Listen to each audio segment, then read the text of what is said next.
बहस मेरिट पर हुआ। सारे चीज़ को सुनने के उपरांत उधर से कुछ ऐसा डॉक्यूमेंट प्लेस किया गया है जिसके लिए उन्होंने समय दिया है जज साहब ने, और जो भी सेक्शन के बारे में है, violation of arms licence etcetera जो भी है, उसके लिए 30 आर्म्स एक्ट को भी उन्होंने नोट डाउन कर लिया है। बहस सर काफ़ी लंबी चली सर, 40 मिनट सर। हाँ, बहस 40 मिनट चली है। Every fact has been placed before the learned session जज पटना। और इसके पहले जो आर्गूमेंट हुआ है उसमें सारा फैक्ट लिखा हुआ है, which has been placed from the side of the Khan sir. Every fact has been mention with regard to defense etc. and opposed made by the learned public prosecutor. Every fact has been mentioned. तो इसमें कहीं कोई extra चीज़ कुछ आया नहीं है जिससे कि कुछ सोचा जाए या समझा जाए। और ड्यूरिंग इन्वेस्टिगेशन देखा जाएगा जो प्लेस किया गया है from the state as well as the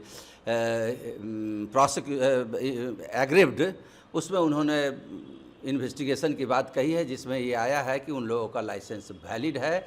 एक के बारे में है, दीपक के बारे में, जो यूपी तक है, जिसका ट्रैवलिंग लाइसेंस भी हमने प्लेस किया था, जिसके बारे में है कि अगर यूपी तक भी है, अगर आ भी गए हैं तो एजेंसी के द्वारा उनको बहाल किया गया है, ना कि खान सर ने डायरेक्ट इनका अपॉइंटमेंट किया है। तो उसके लिए अलग एक्ट है, वो भी अवेलेबल है, वो एजेंसी के खिलाफ चलेगा। अपोजिशन की तरफ से सर क्या चीज़ के दावा? ऑपोजिशन के तरफ से एक सबमिशन दिया गया, एक FIR दिया गया है जिसमें कहा गया है कि एक केस है जो खान सर के खिलाफ है, ये कहा गया है। लेकिन जब उसको वेरीफाई किया गया है नेट पे, तो उसमें खान सर का कहीं नाम ही नहीं है।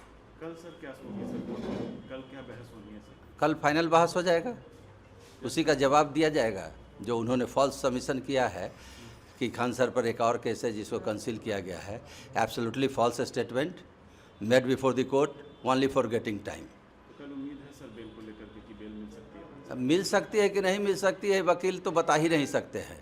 वकील के बस के बाहर की बात है ना, ये तो जज साहब को डिसाइड करना है। दोनों पक्ष को सुनने के उपरांत और केस डायरी में क्या मटेरियल है उसको देखने के बाद जज साहब ही फैसला करेंगे ना।